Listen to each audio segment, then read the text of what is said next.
Hello guys, welcome back to my YouTube channel learn English India. तो दोस्तों, आज हम डिस्कस करने वाले हैं ऑगडेन नास की एक बहुत ही खूबसूरत poem the tale of custard the dragon, जो आज हम डिस्कस करेंगे।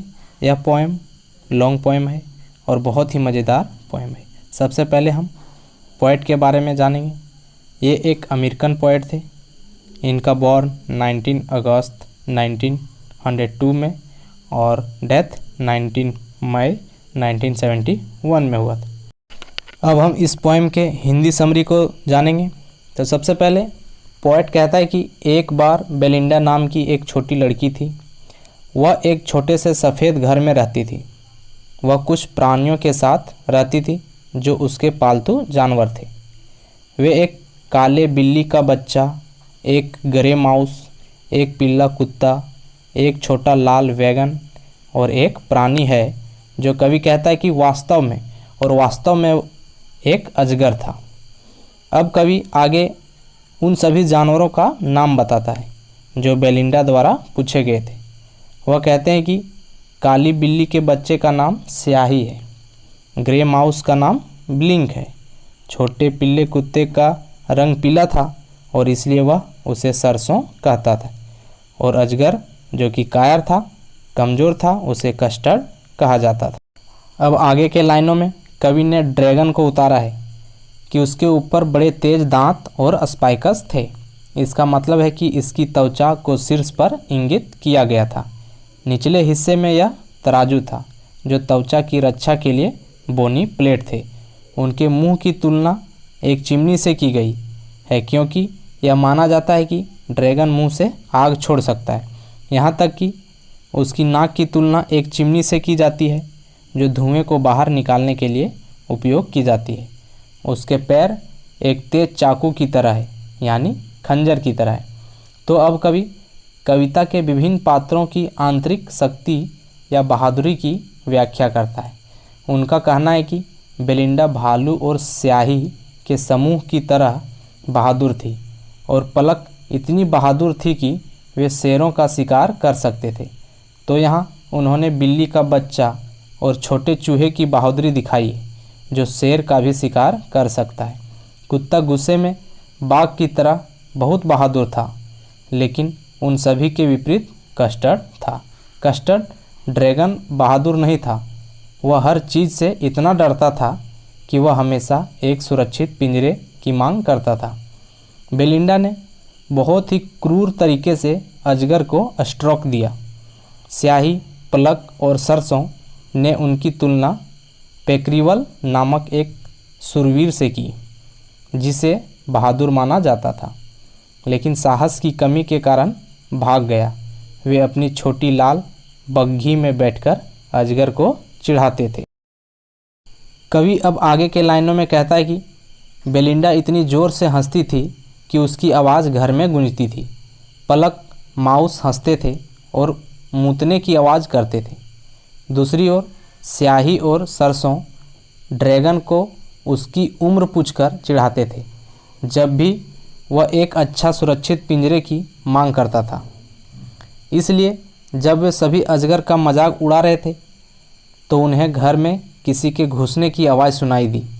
जब उन्होंने खिड़की की ओर देखा तो उन्होंने एक समुद्री डाकू को दीवार पर चढ़ते हुए देखा। कुत्ते ने उसे भौंक दिया और बिल्ली के बच्चे ने उस पर हाथ फेरा।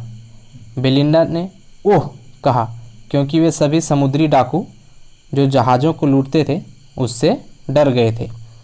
कवि ने समुद्री डाकू की उपस्थिति का वर्णन किया है। वह कहता है कि समुद्री डाकू अपने दोनों हाथों में हथकड़ी पकड़े हुए थे और थोड़ी तलवार भी थी। वह अपनी तलवार को दांतों से पकड़े हुए था। उसके पास एक काली दाढ़ी थी और उसका एक पैर लकड़ी से बना था।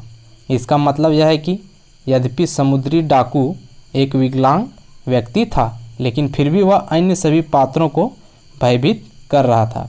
इसके अलावा उसने उन्हें नुकसान पहुंचाने का इरादा किया। अब जब उन सभी ने समुद्री डाकू को देखा तो वे घबरा गए। बेलिंडा इतनी भयभीत थी, वह डर के कारण पीली हो गई और मदद के लिए रोने लगी। सरसों का कुत्ता भी मदद के लिए रोने लगा।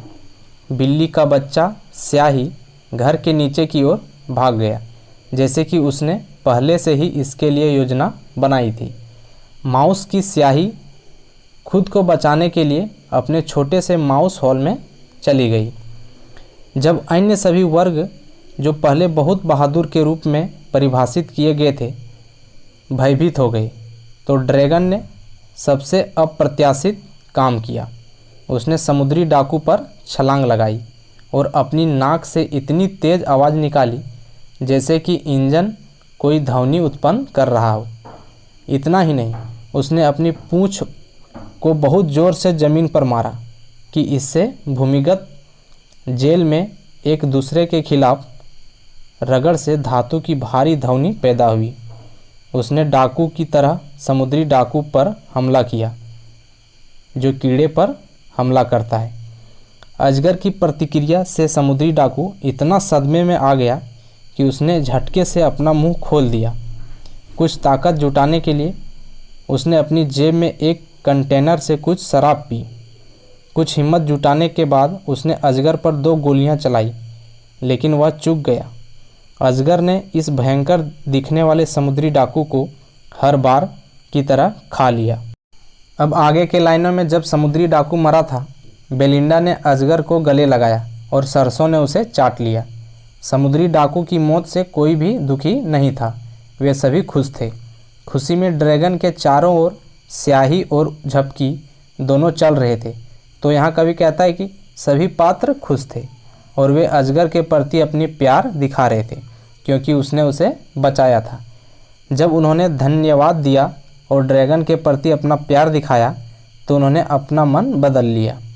उन्हें याद दिलाया गया था कि वे कैसे इस कायर अजगर को मजाक उड़ाते थे और अब वे सब उसकी प्रशंसा कर रहे थे। तो एक बार कुत्ते ने कहा कि यह सिर्फ कुछ भ्रम के कारण था कि वह कुछ भी करने में सक्षम नहीं था, अन्यथा वह कस्टर्ड के रूप में 2 बार बहादुर होता। स्याही और पलक दोनों ने यह भी कहा कि वे कस्टर्ड की तुलना में 3 गुना अधिक बहादुर होंगे। इस पर ड्रैगन ने कहा कि वह इस बात के लिए पूरी तरह से सहमत है कि वे सभी उससे अधिक शक्तिशाली और साहसी थे। अब अंत के लाइनों में कवि ने फिर से उसी पंक्तियों का उपयोग किया जो यह दर्शाता है कि इस भयानक एपिसोड के बाद, जिसमें ड्रैगन नायक था, जहां अन्य सभी पात्रों ने अभी भी उसे यह कहकर कम आंका था कि उससे अधिक शक्तिशाली थे और स्थिति को बहुत संभाल सकते थे बेहतर तरीके से। कवि कहता है कि जीवन फिर से उसी तरीके से शुरू हुआ।